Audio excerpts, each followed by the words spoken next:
ការមានវិន័យជាមួយនឹងខ្លួនឯងគឺពិតជាចេះឥទ្ធិពលសំខាន់ណាស់សម្រាប់ជីវិតរបស់យើង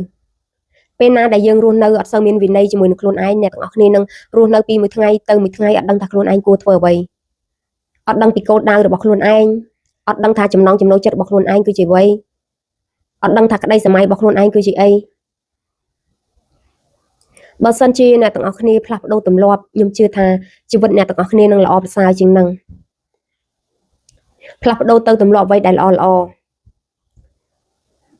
ផ្លាស់ប្ដូរទម្លាប់ដែលចូលចិត្តយកខ្លួនឯងទៅប្រៀបធៀបជាមួយនឹងអ្នកដទៃផ្លាស់ប្ដូរទម្លាប់ដែលមិនងាយចូលគេងផ្លាស់ប្ដូរទម្លាប់ដែលរងចាំបន្តិចសិន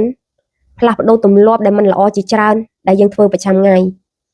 ហើយទម្លាប់ដែលខ្ញុំរៀបរាប់នៅខាងលើនេះវាមិនមែនជារឿងងាយស្រួលទេគឺពិបាកណាស់តែយើងត្រូវការវឹកហាត់មិនមែនយើងចង់ធ្វើអ្វីមួយហើយចង់4-10រឿងហើយធ្វើបានតែ3-4ថ្ងៃហើយបោះបង់ចោលទេទម្លាប់គឺជាអ្វីដែលយើងធ្វើជារៀងរហូតដូចជាយើងក្រោកឡើងត្រូវតែទៅដុសធ្មេញយើងអាចអត់ដុសធ្មេញបានទេជារៀងរាល់ថ្ងៃពេលណាយើងអត់ងូតទឹកដុសធ្មេញមានអារម្មណ៍ថាខ្លួនឯងអត់ស្រឡះយើងត្រូវមានទម្លាប់ដែលដូចដែលទម្លាប់ដែលយើងទៅដុសធ្មេញងូតទឹកអញ្ចឹងមានមនុស្សពូកែជាច្រើនគាត់តែងតែប្រាប់យើងថាត្រូវតែរៀនសូត្រអ្វីដែលថ្មីត្រូវតែសិក្សារៀនសូត្រដើម្បីឲ្យខ្លួនឯងរីកចម្រើនត្រូវតែអានសៀវភៅឲ្យច្រើនដើម្បីឲ្យខ្លួនឯងមានចំណេះដឹងច្រើនហើយអ្វីដែលពួកគាត់និយាយនេះគឺសុទ្ធតែជាការពិតឲ្យតែអ្នកទាំងអស់គ្នាអាចធ្វើបានហើយសួរថាតើមានមនុស្សប៉ុន្មានអ្នកអាចធ្វើរឿងទាំងអស់នឹងបានភ្ជាប់ជួនដូចជាយើងដោះធ្មេញនៅមានមនុស្សអាចធ្វើអញ្ចឹងបានច្រើនហើយក៏នៅមានមនុស្សដែលមិនអាចធ្វើបែបនឹងបានច្រើនដូចគ្នាខ្ញុំចង់មកចែករំលែកទម្លាប់ខ្លះៗឲ្យអ្នកទាំងអស់គ្នាដឹងថាធ្វើម៉េចទើបយើងអាចផ្លាស់ប្ដូរទម្លាប់ធ្វើម៉េចទើបយើងកុំឲ្យខ្លួនឯងខ្ជិលធ្វើម៉េចកុំឲ្យខ្លួនឯងនេះប្រើពាក្យរងចាំបន្តិចសិនធ្វើម៉េចកុំឲ្យយើងកុហកខ្លួនឯងរហូតបើសិនជាអ្នកទាំងអស់គ្នាចង់ផ្លាស់ប្ដូរទម្លាប់នៃការចូលគេងម៉ោង11យប់អ្នកទាំងអស់គ្នាត្រូវគេងម៉ោង10យប់អ្នកទាំងអស់គ្នាត្រូវតែយកទូរស័ព្ទចេញពីខ្លួនឯងទុកពេលវេលា1ម៉ោងសម្រាប់ខ្លួនឯងមុននឹងចូលគេងអាចសមាធិ10នាទីក៏បានអាចអានសៀវភៅក៏បានឬក៏អាចសង្ងំគេងក៏បានធ្វើថ្ងៃទី1ថ្ងៃទី2អត់ស្រួលទេអារម្មណ៍យើងចង់ទៅទាញទូរស័ព្ទមកទេដោយសារយើងកំពុងតែផ្ដោតជាមួយនឹងទូរស័ព្ទនឹងមកយូរឆ្នាំហើយតែព្យាយាមផ្ដាច់ធ្វើពីមួយថ្ងៃទៅមួយថ្ងៃពិបាកតែធ្វើរហូតដល់2សប្តាហ៍3សប្តាហ៍អ្នកទាំងអស់គ្នានឹងមានទម្លាប់ឲ្យទៅដល់ម៉ោង10អ្នកទាំងអស់គ្នាចាប់ផ្ដើមដកទូរស័ព្ទចេញពីខ្លួនចាប់ផ្ដើមទាញសៀវភៅមកអានទម្លាប់អានសៀវភៅណាដែលអភិវឌ្ឍសមត្ថភាពរបស់ខ្លួនឯងសៀវភៅណាដែលជួយលើកទឹកចិត្តយើងសៀវភៅណាដែលជំរុញឲ្យយើងរីកចម្រើនទម្លាប់ធ្វើពីមួយថ្ងៃទៅមួយថ្ងៃកុំឲ្យខានជាពិសេសគឺការអានសៀវភៅទោះអ្នកទាំងអស់គ្នារវល់កម្រិតណាអ្នកទាំងអស់គ្នាឈឺមានអារម្មណ៍ថាងុយគេងកម្រិតណាក៏ដោយទោះអានបានត្រឹមតែ1ទំព័រអានបានត្រឹមតែ5នាទីអ្នកទាំងអស់គ្នាត្រូវតែអានកុំឲ្យខានមួយថ្ងៃបើសិនជាអ្នកទាំងអស់គ្នាខានតែមួយថ្ងៃថ្ងៃទី2អ្នកទាំងអស់គ្នានឹងខានអានទៀតហើយទម្លាប់កុំឲ្យបោះបង់ទម្លាប់កុំឲ្យខ្លួនឯងកុហកខ្លួនឯង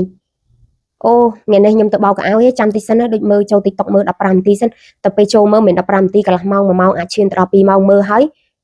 មានអារម្មណ៍អត់ល្អខ្ជិលបដ ாய் អូខ្ជិលបោកចាំស្អែកអូថ្ងៃនេះខ្ញុំកក់សក់ហើយល្ងាចខ្ញុំកក់សក់ហើយតែពេលជក់មើលទូរស័ព្ទខ្លាំងពេកទៅដល់ម៉ោងងួយគេងអស់កម្លាំងខ្ជិលចាំស្អែកចាំកក់ហកខ្លួនឯងរឿងជាច្រើនខ្ញុំក៏អញ្ចឹងដែរមិនមែនខ្ញុំនិយាយថាឲ្យអ្នកទាំងអស់គ្នាខ្ញុំមិនមានទម្លាប់ហ្នឹងណាខ្ញុំមានទម្លាប់ដូចតែអ្នកទាំងអស់គ្នាអញ្ចឹងក៏ប៉ុន្តែខ្ញុំចាប់ផ្ដើមកែទម្លាប់ខ្លួនឯងពីម្ដងមួយរហូតដល់ឥឡូវនេះខ្ញុំផ្លាស់ប្ដូរបានទម្លាប់ជាច្រើនដែលជាទម្លាប់ដែលមិនល្អដែលខ្ញុំធ្វើមកជាច្រើនឆ្នាំម៉ោង11យប់ខ្ញុំគេងបើសិនជាពេលខ្លះលោតដល់ម៉ោង12អត់ទៀងទាត់មកនៃការគេងដោយសារតែខ្ញុំមានកូនមានអីនៅជាមួយទៅខ្ញុំត្រូវការលេងជាមួយកូនខ្ញុំត្រូវការលួងកូនឲ្យគេងសិនទើបខ្ញុំអាចគេងបានហើយមិនលួងកូនឲ្យគេងហើយខ្ញុំត្រូវឡើងទៅគេងហ្មងខ្ញុំត្រូវអង្គុយអានសៀវភៅបញ្ចូលពិលអានសៀវភៅដោយសារកូនគេងជាមួយយើងបិទភ្លើង5នាទី10នាទីថ្ងៃខ្លះជួអានដល់40នាទីខ្ញុំអត់ដែរខានមួយថ្ងៃនេះជាទម្លាប់មួយដែលខ្ញុំធ្វើបាន3សប្តាហ៍ខ្ញុំអត់ទាន់បោះបង់ ត្រឡប់នៅក្នុងការថតវីដេអូពីមុនខ្ញុំចង់ថតវីដេអូចែកម្លេចចឹងខ្ញុំថតបានតែ2 3ថ្ងៃខ្ញុំខ្ជិលអង្គុយផាត់មុខខ្ញុំខ្ជិលដូរខោអាវខ្ញុំខ្ជិលអង្គុយថតខ្ញុំទុកចោលចឹងទៅបាន3 អាទិត្យក្រោយបានខ្ញុំមកចាប់ផ្ដើមទៀតតែឥឡូវនេះ2 សប្តាហ៍ហើយដែលខ្ញុំធ្វើភ្ជាប់ភ្ជួនអត់ខានខ្ញុំមានវីដេអូផុសរាល់ថ្ងៃខ្ញុំរៀនពីមុនខ្ញុំរៀនភាសា2ភាសាដែលខ្ញុំរៀនសប្តាហ៍ថ្ងៃ1 ម៉ោងនេះខ្ញុំរៀនចឹងទៅខ្ញុំរៀន1 ថ្ងៃខាន1 ថ្ងៃពេលខ្លះរៀនបាន2 3ថ្ងៃខាន1ថ្ងៃតែពេលខានចុះខានឡើងលេងខ្ញុំបោះបង់ចោលខ្ញុំខានរៀនឡើង1 ខែខានរៀនឡើង1 ខែឥឡូវចាប់ផ្ដើមរៀនវិញបាន3 សប្តាហ៍ហើយអត់តន់បោះបង់ទេរហូតដល់យប់ប៉ុណ្ណាបើសិនជាអត់បានរៀនក៏ទៅរំលឹកមេរៀនដែរកុំឲ្យខ្លួនឯងបោះបង់ចោលពេលដែលខ្ញុំចង់ធ្វើអីហើយខ្លួនឯងប្រាប់ថាហើយកុំតអាគេបន្តិចសិនណាកុំតទៅធ្វើចាំបន្តិចទៀតខ្ញុំអប់រំស្ដាប់អាភាពអវិជ្ជមានរបស់ខ្លួនខ្ញុំស្ដាប់អាភាពវិជ្ជមានខ្ញុំក្រោកទៅធ្វើភ្លាមអ្នកទាំងអស់គ្នាដឹងឯងមនុស្សយើងដូចមានមនុស្ស2 3នាក់នៅក្នុងរាងកាយយើងតែមួយពេលខ្លះចិត្តរបស់យើងទៅធ្វើសិនអាចិត្តមួយទៀតថែមិនអីទេសម្រាប់បន្តិចចុះចាំតិចទៀតទៅធ្វើក៏វាមិនអីដែរអាចិត្តមួយចង់ទៅ